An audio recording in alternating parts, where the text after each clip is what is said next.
Greetings, QCS build fans. Well, today we're going to do something a little different than what we've been doing. So we're going to go ahead and we're going to do our base build. So this is the starting point for all of our desktop office machines. Office, home office, somebody who just wants a very basic computer. That's still less, sometimes far less expensive than what you would go get and buy at a big box store.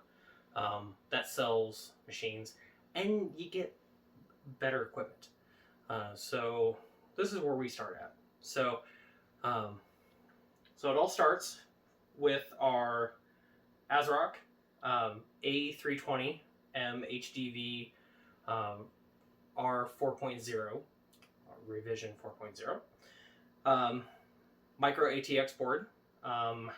This one will support up to let's see, Zen 2 architecture. It'll also support up to 32 gigs of RAM, and has one NVMe slot on it, plus the normal standard stuff. But very good value board. The nice thing about this board in particular is it has VGA, DVI output, and HDMI. So you can pretty much connect it to any monitor. So no matter if somebody changes their monitor later on down the road, more than likely they're not going to have to go buy an adapter. It's going to come with the cable already in it to be able to plug it into the machine, and there's no extra horsing around.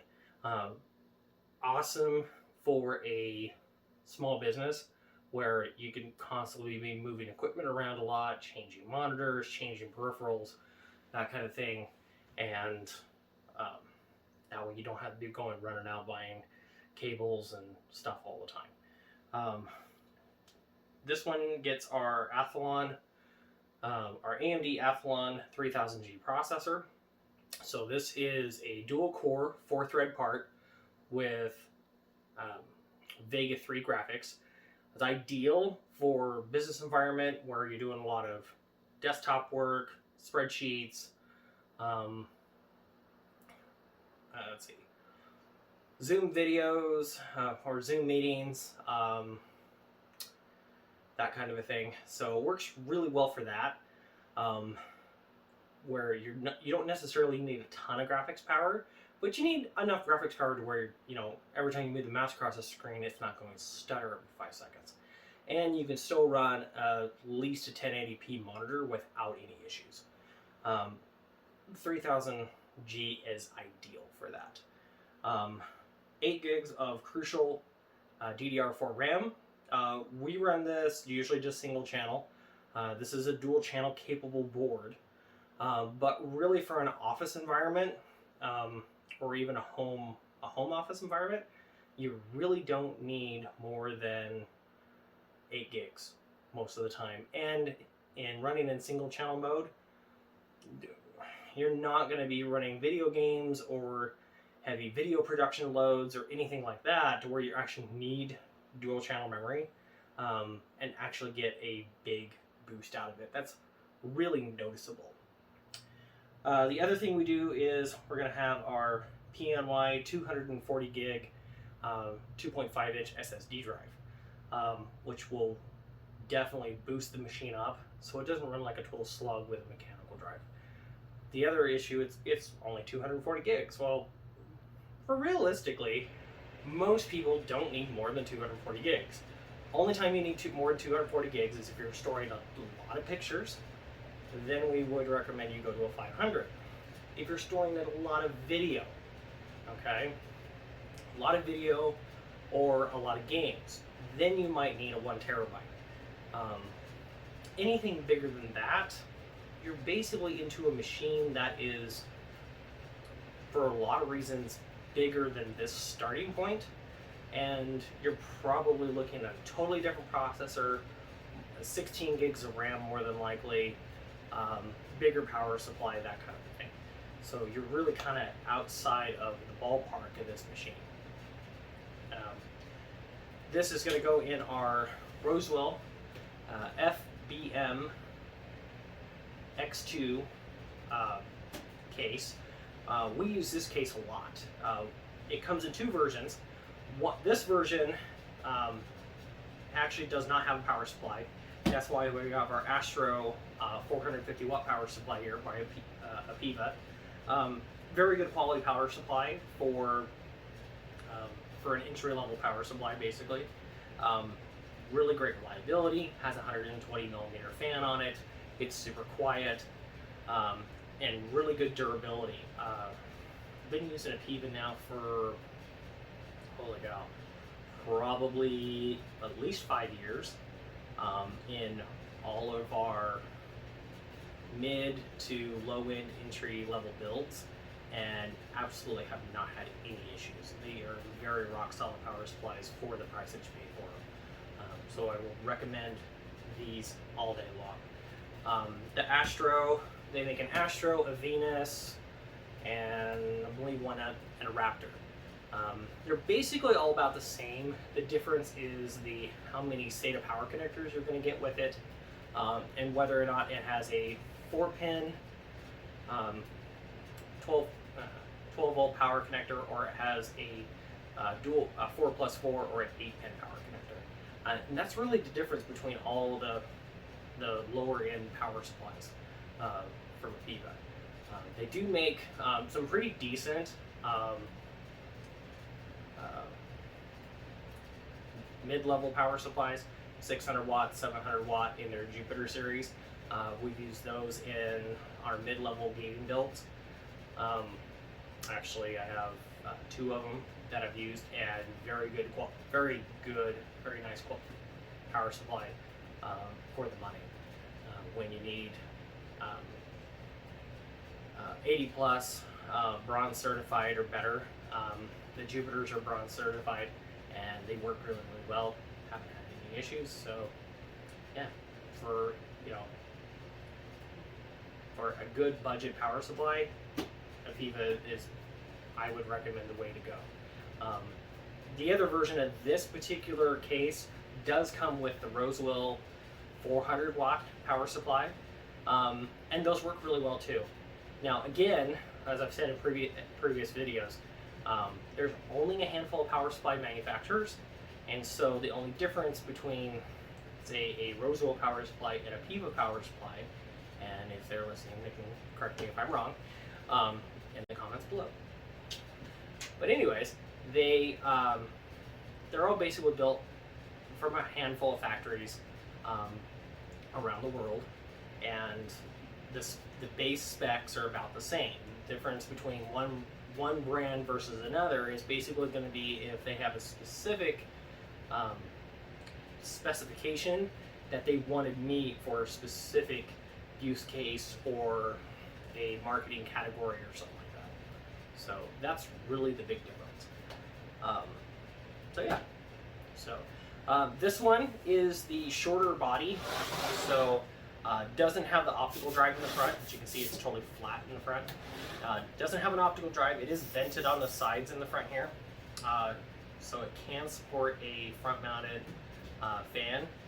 This will support a 240 radiator for sure.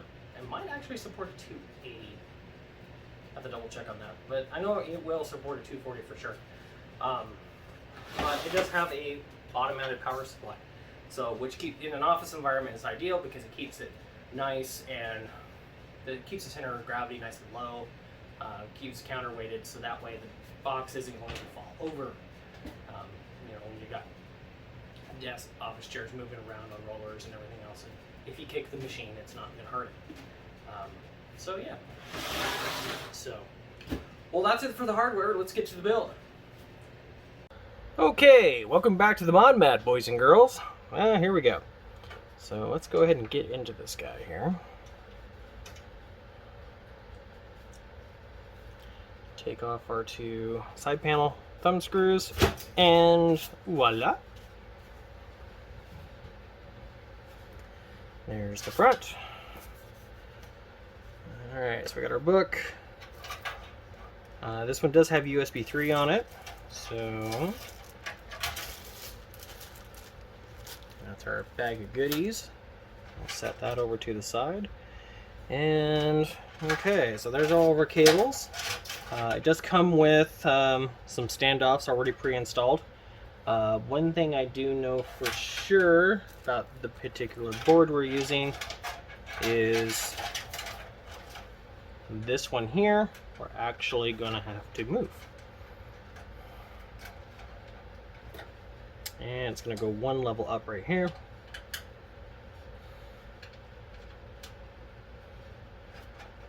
Now, one nice thing about this case is we got room for at least a 240 millimeter radiator up front here.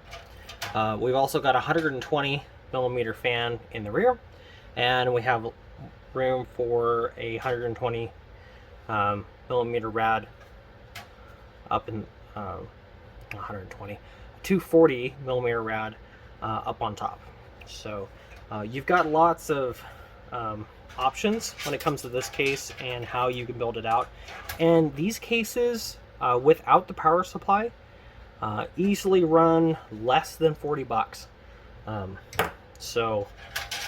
They're actually, I mean, granted, they're not the greatest build quality ever. I mean, you know, there is some flex here. Okay. So you are going to get what you pay for. But in reality, as long as you're not going to be in and out of this machine like all the time, like I am with the Dark Fleet, or like you would be on like a server that you might, like a workstation machine that you might be constantly upgrading or something like that all the time, realistically, you're going to build this and you're going to forget about it for 5 years at least, if not longer than that in most cases. So yeah, these work awesome. They work perfectly fine. Absolutely no issues. So we've built several dozen of these at this point, and so yeah, they've been awesome. Alright, so one thing I do like to do is I will go ahead and pop the front off, and it's just got plastic retainer clips on it, so nothing fancy there. Right here. I'll just pop off, because what I like to do is I actually like to take the I/O connections here and I like to reroute them back up through the front of the case, so that way they're not hanging down in the front of the machine, and it just makes it a little bit cleaner. That, and it makes for easy cable management, where later on I don't have to necessarily mess around with zip ties and a bunch of other stuff. I can just run everything back through here and be done with it. So, added bonus for me. So we just run it down here like this, and then it'll come down here, and it'll come back out through this guy here, like so. Just like that. And actually, I'll show you a little trick with this case. So we're going to take the opposite side off.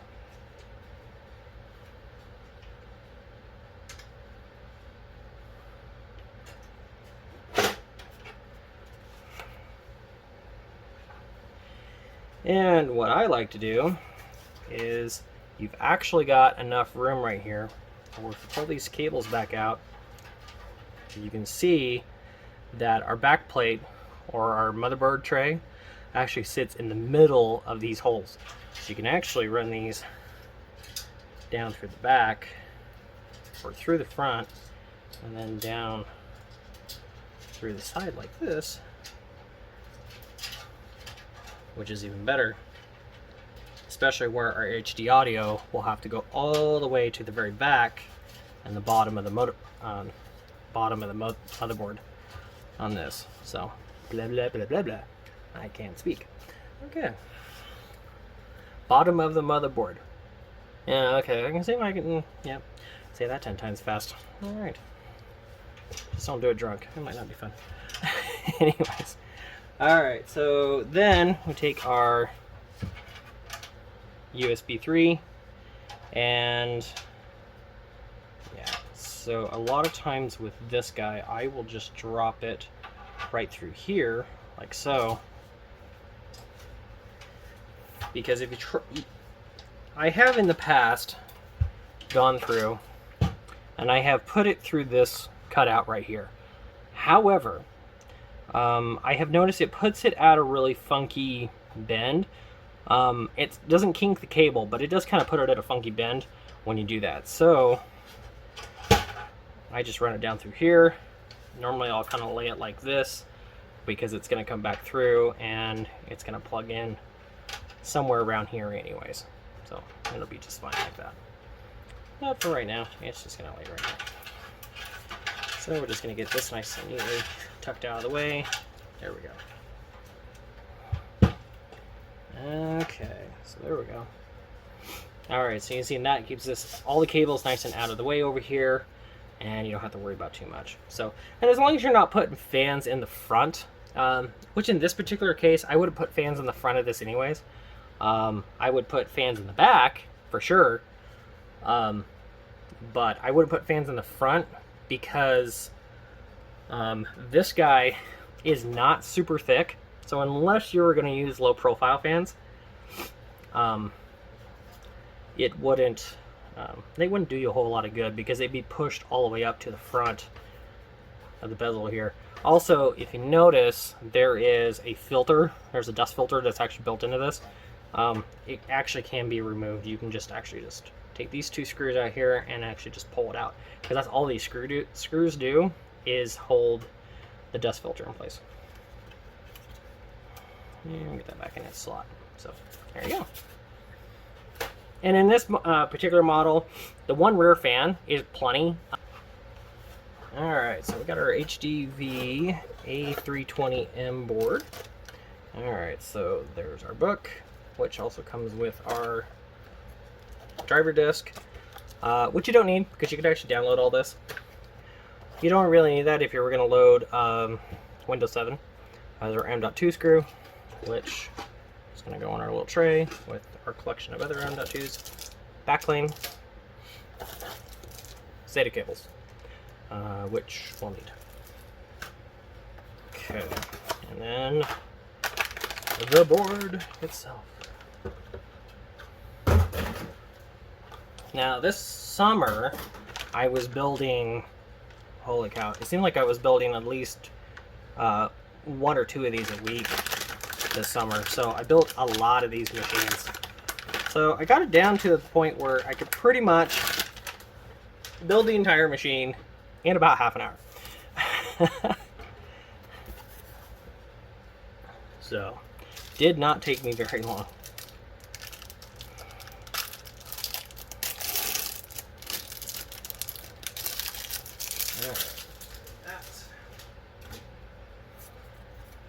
Okay, so we're going to move this to the side for the moment, and we're going to get our backplane in here. Now with the backplanes, because it has the HDMI connector, you got to bend this out just a little bit, these tabs, because otherwise these tabs will want to go inside your HDMI connector, and then you won't be able to get your HDMI cable in there. And you're either going to be fishing the tabs out with a knife, or you're going to be pulling the motherboard out to reseat it back in there. So yeah, not a lot of fun. I've done it a couple of times, learned my lesson, and I don't do it anymore. So alright, cool. And that's in there. Alright, so okay. So I always like to grab it from the mounts, from the CPU mounts. And you just kind of get it set in here. Hardest part with this is making sure the HDMI cable lines up in the, or the HDMI port lines up in the slot, so that then that way you don't have to worry about getting the connector jammed in there. So I always like to visually double check. Now this board has 2 USB 2.0 ports in the rear, 2 sets of USB 2.0 headers in the front. Let's see, 1 USB 3.0 header and 2 sets, 2 pairs of USB 3.0 in the rear. So you got lots of USB functionality in this thing. So should not, finding places to plug stuff in should not be an issue. This is probably, bar none for the money, probably the most versatile AM4 board out there. Because there's just so many different configuration options you can do with this. I mean, you can load these with NVMe, which in a future video, make sure you subscribe, you'll actually see that. We're actually going to run a dedicated GPU and everything on this board for a separate project. So yeah, it works really, really well actually. But I've used this board for not office machines. I've used it for home machines. I've used it for very entry-level tier gaming systems. I've used it for NVRs, network video recorders for camera systems.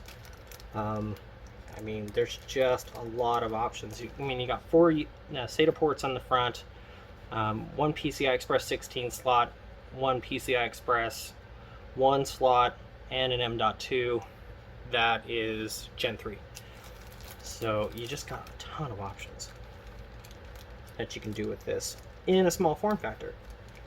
Because sometimes you just don't want a machine that's going to take up a ton of room and have to have a full ATX case when you only need a handful of slots, or maybe you don't need any of the slots. Maybe we're just going to run an APU.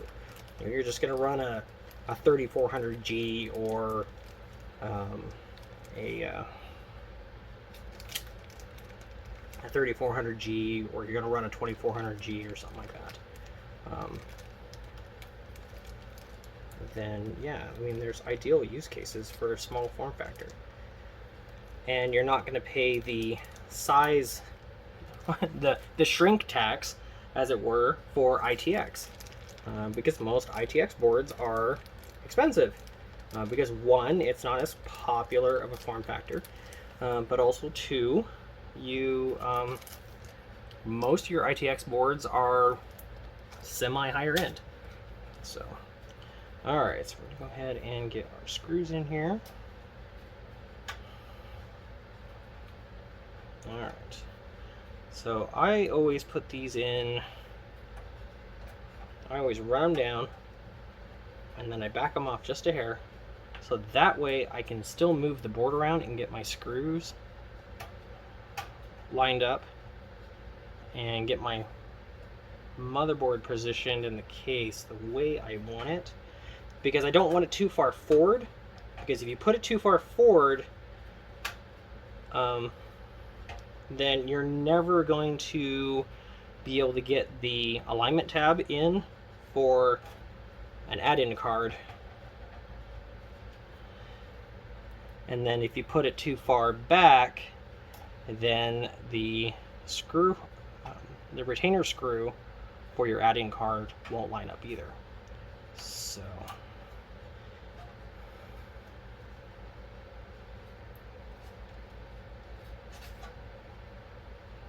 as you can see, there's just a little bit of a wiggle there, and it's only maybe like 3 to 5 millimeters of wiggle there, but that is more than enough to misalign something and make your life more difficult than it has to be. So I always like to tighten the rears first and then tighten the fronts. Okay, there's your motherboard. Alright, so put our processor in.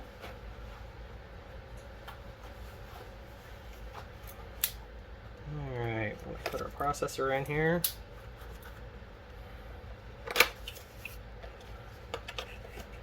Now, I always find this kind of funny, but it is true, a true thing. So the 3000G comes unlocked, so it is a fully overclockable processor. I don't think anybody's ever done a video of what you can clock this thing to on like liquid nitrogen. although it would be kind of interesting. But it is an APU, so it does make it slightly more difficult. Just because you have the Vega graphics. So if you're trying to overclock both at the same time, it can be a little bit difficult. Okay, and then, all right. So we got our standard clip-on stock heatsink. So make sure the lock is in the lowered position. And I always like to go from, put the the non-locking side in first, because that will allow you to get that one in there. And then that'll keep you from having to do the old AM2 screwdriver trick. And then you just push down, and that's it. And then rotate. Now this will like kind of wiggle around, so I always try to kind of keep it centered if at all possible. So, and there we go.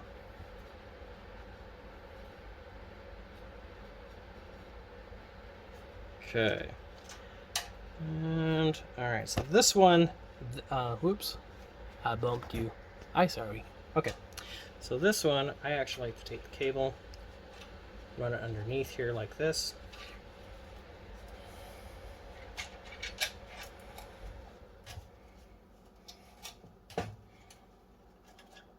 Come back up the hole, go for it as it were, and plug it into our CPU fan header, which is right here. So that just keeps the cable nice and neatly tucked. All right, now for our memory.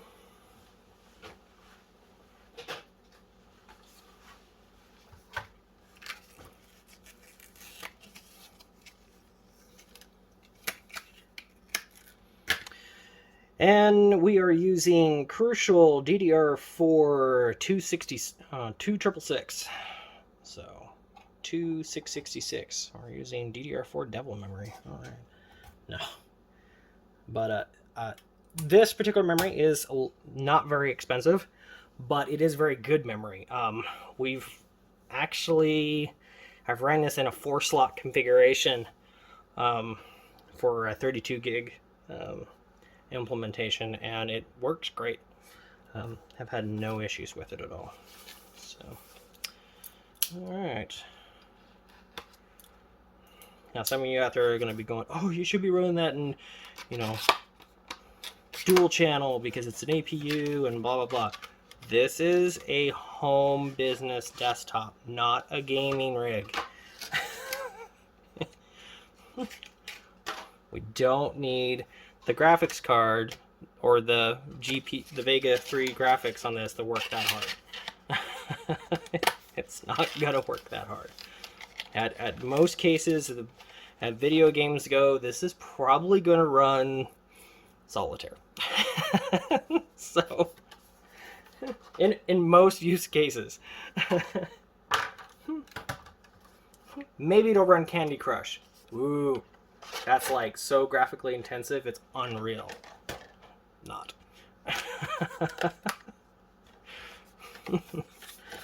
I mean, yeah, we're talking some wild use cases, right? Although, to speak to the power of this with 16 gigs of RAM in it, I actually have a machine in production at a business, and we are actually running this chip with 16 gigs of RAM on this board. It's actually this machine, but we're running a Hyper-V Windows 10 Pro virtual machine on virtualized on the inside. So it's actually running two systems. In the second, the virtual machine actually acts as a QuickBooks database server. So, and I mean, the chip handles it all day long. So quite interesting for a use case. I mean, this chip, granted, it is a dual core 4-thread part, but it's got some cojones. So, All right, so now, okay, so we're just down to our SSD here. So, cool thing with this particular case. So now, with this case, we can either mount the SSD here, or we've got two SSD mounts on the back side. But you notice there are keyholes on this. This is why this case is kind of cool. And it's a little, for this kind of a budget quote-unquote case, this is different. You don't see this in low-end budget cases very often. You usually see this in more of a kind of a workstation, upper end kind of a case. Okay, so it actually comes with rubber isolators. So, which, I mean, for an SSD, honestly, is totally pointless. But it's kind of cool in the fact that it makes installation of the drive actually really simple. So I always make sure you put, with this particular setup, make sure you put the small side of the isolator towards the drive.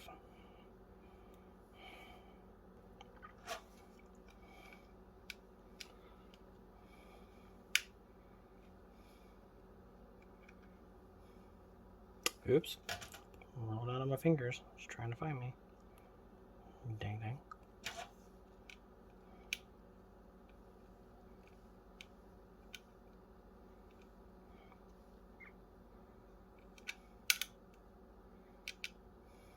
There we go. Alright, so then we just take this number 2 screwdriver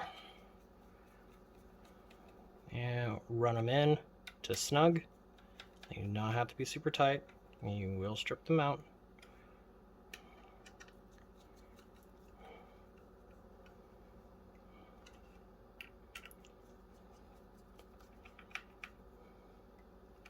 Okay. Alright, so then we just take a case, flip it over, and take our drive, line our isolators up with the holes. It drops in, we slide it forward, and it's locked. It's not going to come out. That is the slickest thing ever. So you can pre-prep your drive. If you ever have to add a drive, change a drive, whatever, you can pre-prep it, take the panel off, pop it out, pop the other one in, and be done. Super slick. So, and then that, with an SSD, of course, it's totally hidden back behind the panel, and don't have to worry about nothing. So, okay, so just down to the power supply.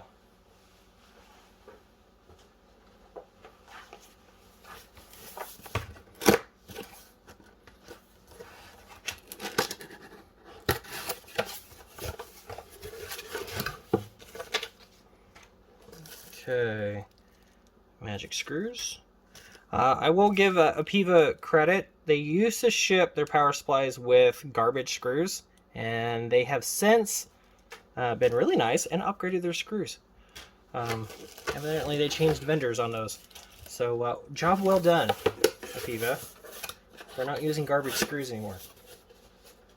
Because the other screws were just, yeah, junk. These are actually really good. And that's only actually happened within the last maybe 18 months or so. Alright, nice pretty back power supply to match our nice pretty back case. Alright, 450 watts power, 12 volt is 384 watts, so on the 12 volt side. Which, for a machine that's barely, and I do mean barely, gonna suck 100 watts, 450 watts, yeah, it's overkill. But you know what? It makes the power supply run really cool. So, which saves wear and tear on your fan, which saves wear and tear on the power supply, which, yeah, you just don't have to worry about a lot of stuff. Alright. A little overkill sometimes is not a bad thing. but go out and find like a 200 or a 300 watt power supply that's actually worth the damn anymore. And that's going to be less than 30 bucks. Good luck, Chuck.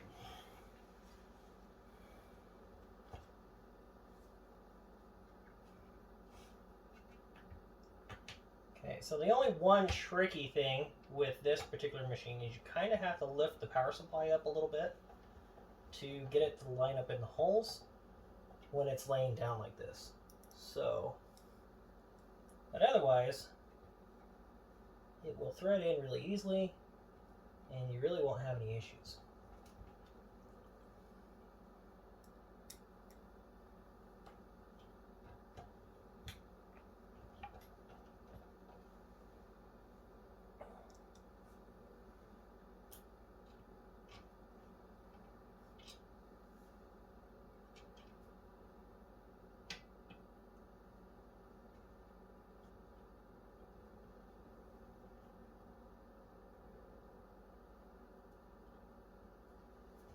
Okay, so I always like my power supplies nice and centered in the hole. I always put a little pressure on it just to keep it tucked down. And we'll just run our screws in tight.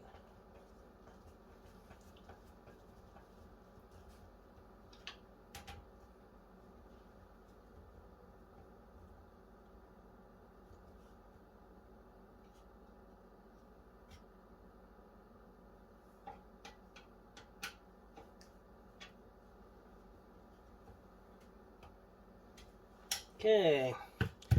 All right. Now this does have a removable dust filter here. That does come out really easily. For those of you that are really cringy about dirt. Yep. That's kind of cool. You know, if it's on carpet, it's probably a little more necessary than if it's on like a tile floor or something like that, but something super flat. Okay, so now we're going to untangle our power supply here.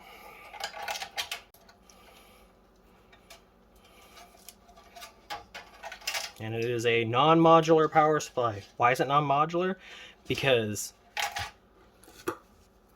modularity like this costs money.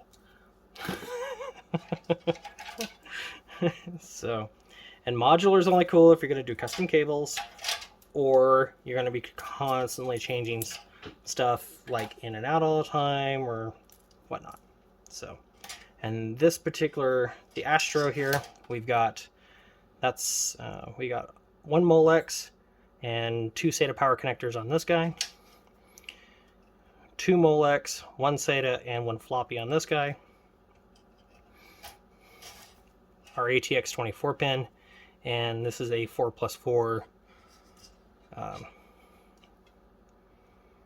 12 volt, which will only need the 4 pin part of it. So, but this one, it does slide lock itself together, so which is kind of cool because it actually doesn't have use a goofy like clip that'll break.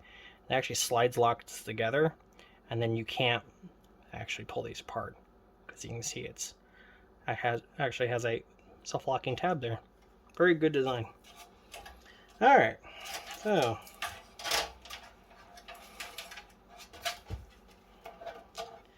dump all our cables out the back here.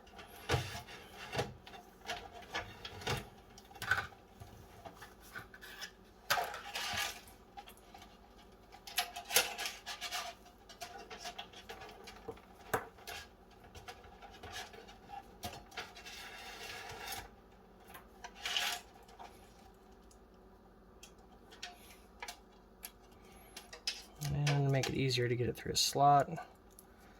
Fold it back up and stick it through the hole.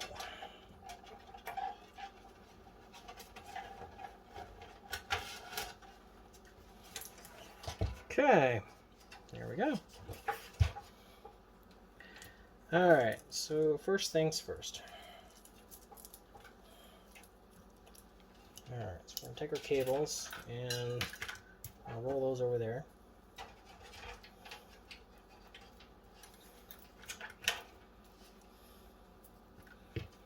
Okay, so now let's see, locking tab is on the outside, so it means it's got to go in like this. It's going to go in like that. Alright, so that will just slide right through.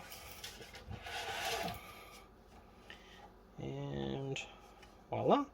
Now, in a previous video I made the mention that sometimes these boards overlap the stocks, the standoffs, and so on this far side, you can, when you push this in, you can get it to flex. So what I like to do is I like to take and actually support it on the back side with my fingers, and then squeeze it together until it clicks. And then I kind of press it all the way across, make sure all the pins are seated, and we're good there. Let's see, that is our fan cable, and that actually goes in right here. And it's already nice and neatly tied together, so we're not even going to mess with it. So,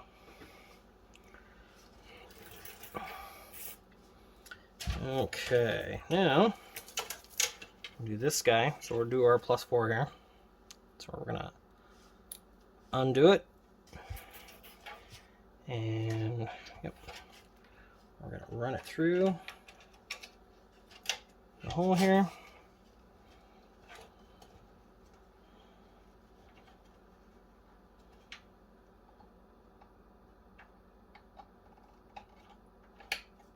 Okay, that's that. Okay, so that's it for the power for the motherboard.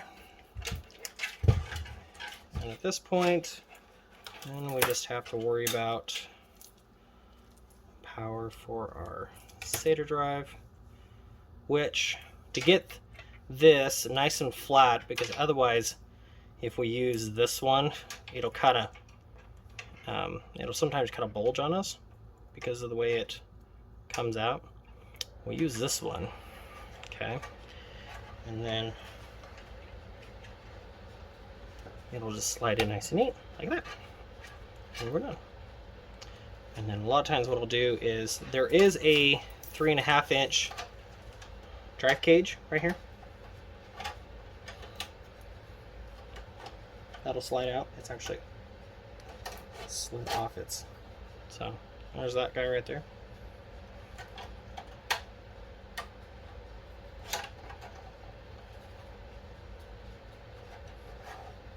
And a lot of times what I'll do is I will take the extra cable and I will stuff it inside the drive cage, so just to keep it neat. So, and we don't need this guy because we don't need this one. This one's just extra.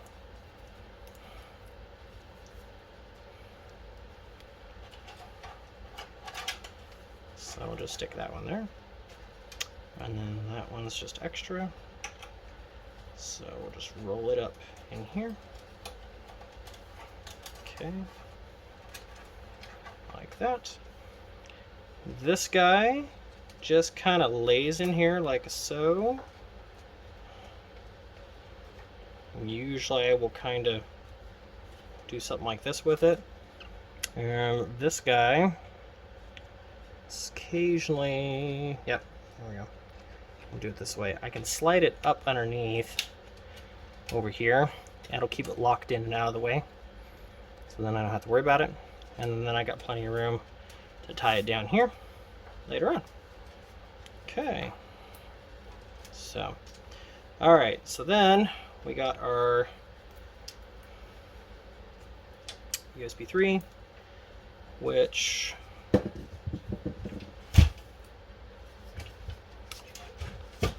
will come in through this guy. Oops, make sure we go under that one. Okay, and we got front panel connector, our USB 2, that goes there.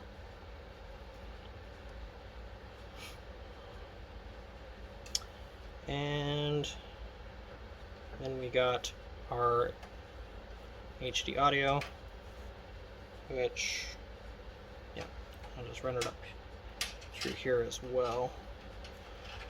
And the reason why I do that, instead of running it like over here and then back up, is just because of the fact that then I don't have this funky bend or anything, and it just lays nice and flat in the bottom of the machine. So, and I don't have to mess with it. So, okay, so there's this guy. Because it is going to use up all of its available slack anyways, just to go all the way across the board. So see, then when I lay this down, like so, it just lays nice and flat across the bottom. Otherwise, it would have to come out here, make this funky S-turn, and then come across. Because there's not enough room, because there's actually a fourth expansion slot on this case. There's not enough room between the power supply and the main board to get it down there. So, or there's no cutout right there. Because normally there would be there's a hard drive option right there, a 2.5 inch. So, all right, so this guy goes here.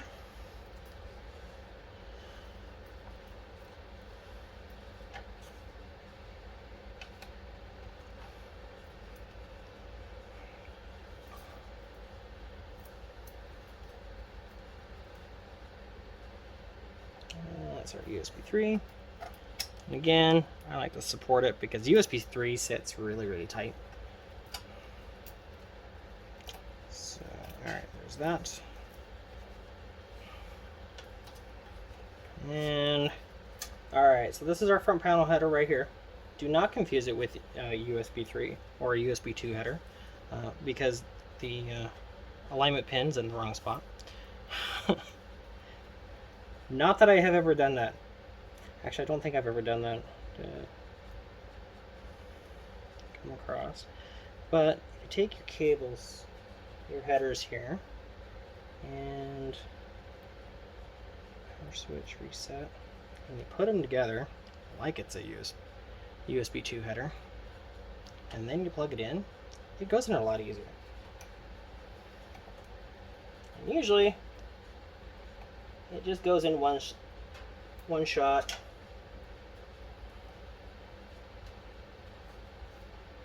Just kind of wiggle it all in there.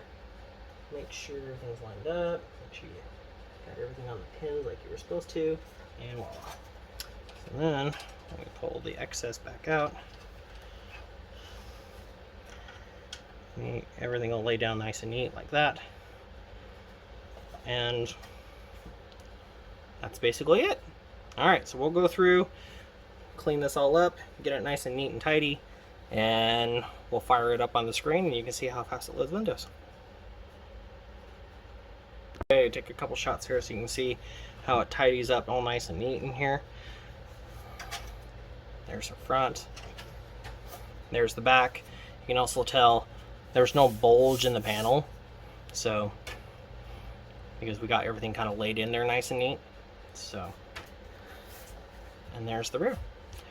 4 USB 3, gigabit NIC, audio, VGA, HDMI, DVI, PS2 for those hardcore gamers out there. And you could use this board for that. And USB 3 or USB 2. So, alright, let's get her plugged in.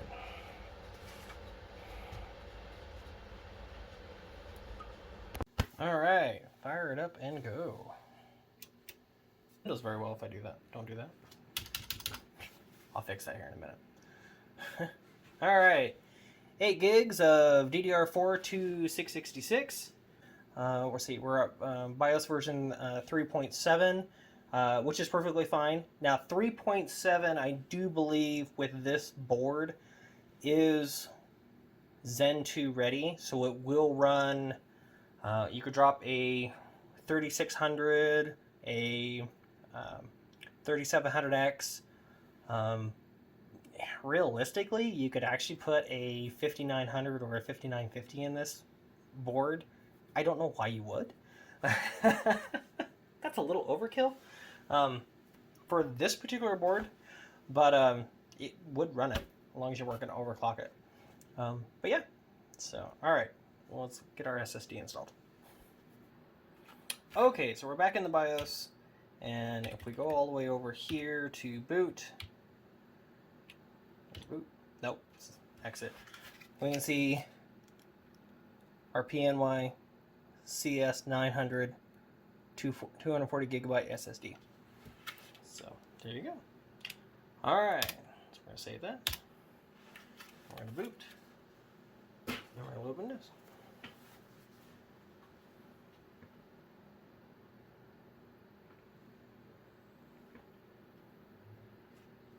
$64-bit, of course. Why would you do anything else? Anything else would be uncivilized.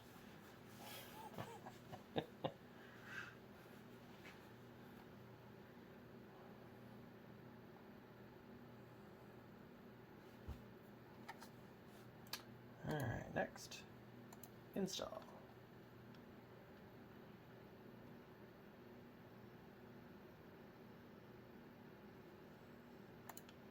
No product key at the moment. And we're going to do home.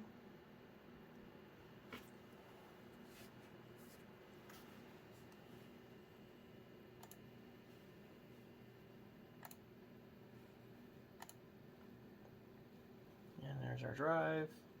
And next. And voila. We'll let her go.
I'm sure Microsoft loves it every time I do that.